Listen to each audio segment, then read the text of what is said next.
नमस्कार दोस्तों, स्वागत है आप सबका हमारी एजुकेशन क्लास में जिसका नाम है टेक्निकल फादर और मैं हूं आपके साथ दीपक चौहान। ये हमारा व्हाट्सअप नंबर है। जितनी भी वीडियो हमारी आती हैं उनके जो पीडीएफ नोट्स होते हैं, अगर आप वो लेना चाहते हो तो इस व्हाट्सअप नंबर पर कांटेक्ट करके आप हमसे ले भी सकते हो। आज का जो हमारा टॉपिक रहने वाला है वो ट्रबल शूटिंग से रिलेटेड रहने वाला है। आज हम जो ब्लो मोल्डिंग मशीन होती है उसकी जो ट्रबल शूटिंग है उसके बारे में थोड़ा सा डिस्कस करने वाले हैं। आई होप कि चीज़ें आप लोगों को थोड़ी क्लियर होंगी। बाकी आप लोग यहाँ से जो भी इंफॉर्मेशन लेते हैं वो अपनी मशीन पर जाकर आप प्रैक्टिकली देखा भी करें विजुअली, ताकि आप लोगों की जो अंडरस्टैंडिंग है वो अच्छी बन सकें।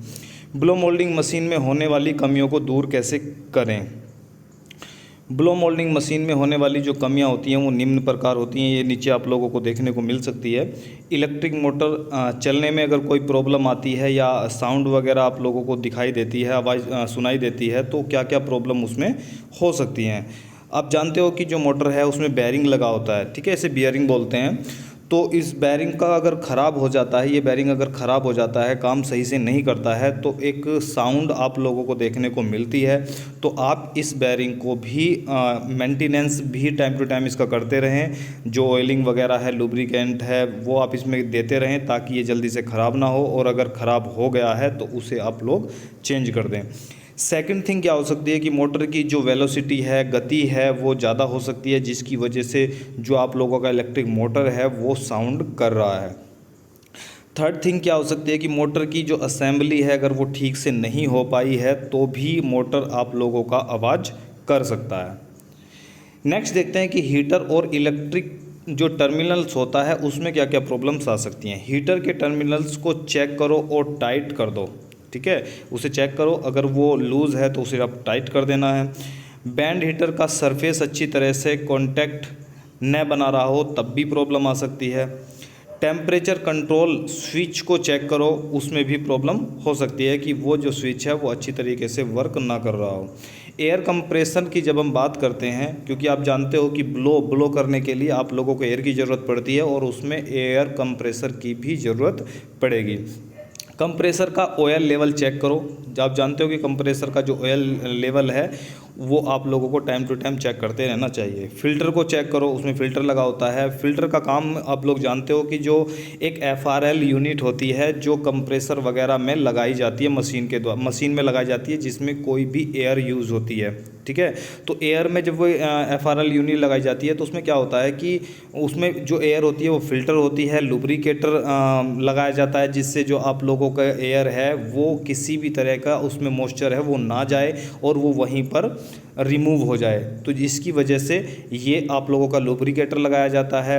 और FRL, ठीक है, तो आप लोगों का जो ये यूनिट है वो लगाई जाती है प्रॉपर एयर के लिए। तो आप लोगों को फ़िल्टर भी इसका चेक कर लेना है। प्रेशर गेज को देखो कि ठीक कार्य कर रहा है या नहीं कर रहा है। पाइपर एंड वॉल को चेक करो कि कहीं से लीक न हो। अगर आप लोगों की ब्लोइंग नहीं हो रही है, ठीक है, ब्लोइंग का मतलब होता है कि जो भी आप प्रीफॉर्म बनाते हो, पेरिजन बनाते हो या प्रीफॉर्म बनाते हो, उसमें जो ब्लोइंग होती है, यानी कि ब्लोइंग का मतलब होता है फुलाना, तो वो हो रही है। अगर वो नहीं हो रही है तो क्या क्या प्रॉब्लम आ सकती है। एयर की जो सप्लाई है, वाल्व है, वो सही से नहीं हो पा रही है। ब्लोइंग वॉल को चेक कर सकते हो आप कि उसमें प्रॉब्लम तो नहीं है। ब्लोइंग जो मैंड्रल होता है, आप लोगों ने देखा होगा कि बीच में एक मैंड्रल लगा होता है, ठीक है, जो सेटिंग करता है आप लोगों की किसकी, जो पेरिजन आप लोग बनाते हो, तो उसे भी आप चेक कर सकते हो कि मैंड्रल में तो कोई प्रॉब्लम नहीं आ रही है। पंच होता है, मैंड्रल होता है, ये सारी चीज़ें आप लोगों ने देखी होंगी। मोल्ड अगर नहीं मोल्ड आप लोगों का ओपन नहीं हो रहा है तो क्या क्या प्रॉब्लम आ सकती हैं। गार्ड लिमिट स्विच जो होता है उसे आप देखो कि ठीक प्रकार से कार्य कर रहा है या नहीं कर रहा है। कई बार आप लोगों को देखने को मिलेगा कि जो मोल्ड ओपन नहीं हो रहा है, क्लोज नहीं हो रहा है, तो इसमें क्या होता है कि हर जगह पर लिमिट स्विच लगाए जाते हैं, ठीक है। दो तरह की चीज़ें प्रॉब्लम आ सकती हैं आपके सामने। अगर कोई भी मशीन का पार्ट होता है, अगर वो मूव करने में प्रॉब्लम आ रही है तो दो तरह की चीज़ें होती हैं। नंबर एक, लिमिट स्विच, जो हर मशीन के हर पार्ट पर लगाना ज़रूरी होता है जो भी मूव करता है, ताकि आप लोगों की सेफ्टी बनी रहे। तो लिमिट स्विच होता है, अगर लिमिट स्विच अच्छी तरीके से काम नहीं कर रहा है तो आप लोगों के जो मशीन के पार्ट हैं वो मूव नहीं करेंगे, ठीक है।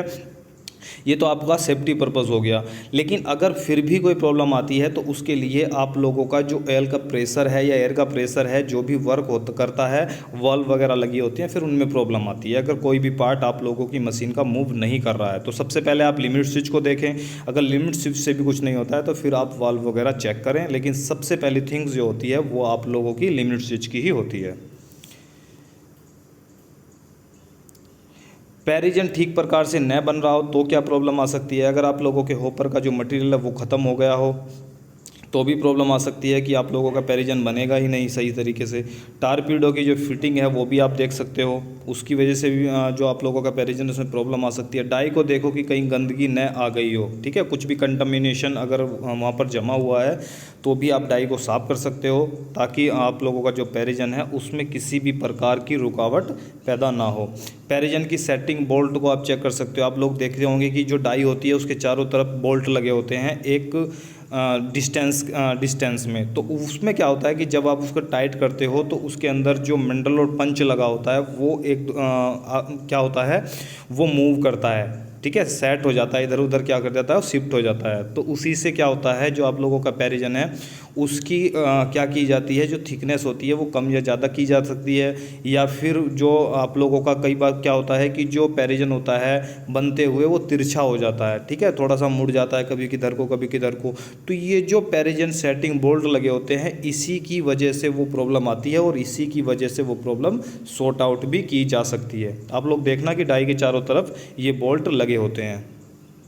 प्लेटन चलते हुए अगर काम सही से नहीं कर रही है या फिर आप लोगों को देखने को मिलेगा सही से मूव नहीं हो रही है तो प्लेटन के टाई बार पर आप लोगों को कुछ कंटेमिनेशन या डस्ट वगैरह देखने को मिलेगी, तो भी वहाँ पर प्रॉब्लम आ सकती है।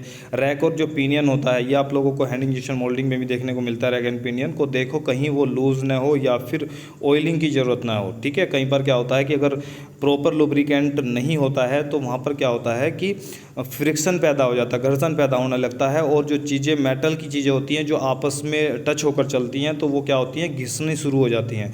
तो आप लोगों को क्या करना चाहिए, ऑयलिंग वगैरह का ध्यान रखना चाहिए प्रॉपर, ताकि उसमें जो फ्रिक्शन है वो पैदा ना हो पाए और जो चीज़ें हैं वो घिसनी शुरू ना हो जाए। जो मेटल है, मेटल के जो पार्ट होते हैं वो घिसने स्टार्ट ना हो जाएँ। Air filter and oil lubrication जो सिस्टम होता है मैं आप लोगों को बता चुका हूँ ऊपर FRL यूनिट के बारे में। और FRL यूनिट की जो फुल फॉर्म होती है वो नीचे मुझे एक बार आप बताएं कि जो FRL यूनिट होती है उसकी जो फुल फॉर्म होती है वो क्या होती है और उसका काम क्या होता है और कौन कौन सी मशीनों में वो लगाई जाती है।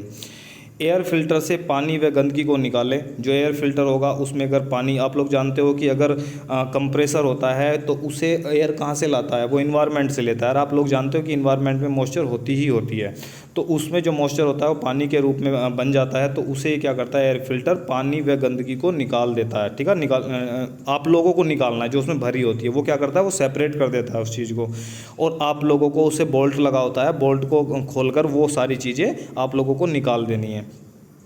ऑयल कप के ऑयल लेवल को भी आप लोग चेक कर सकते हो। तो ये सारी जानकारी थी जो एक बेसिक जानकारी थी। बाकी तो जो आप लोग डीपली नॉलेज के बारे में चाहते हो तो आप लोगों को मशीन पर अच्छी तरीके से काम करना चाहिए, क्योंकि जब आप मशीनों के टच में रहते हैं, प्रैक्टिकल करते हैं या फिर मशीनों पर अच्छी तरीके से ज़्यादा समय व्यतीत करते हैं, हर पार्ट को ध्यान से देखते हैं और उसका लिंक बैठाते हैं कि कहाँ से क्या चीज़ मूव हो रही है, तब आप ज़्यादा सीखते हो। आप लोग थ्योरी क्लासेस पढ़ के यूट्यूब से या कहीं से भी उतना नहीं सीखते हो जितना आप प्रैक्टिकली अपने हाथों से करके सीखते हो।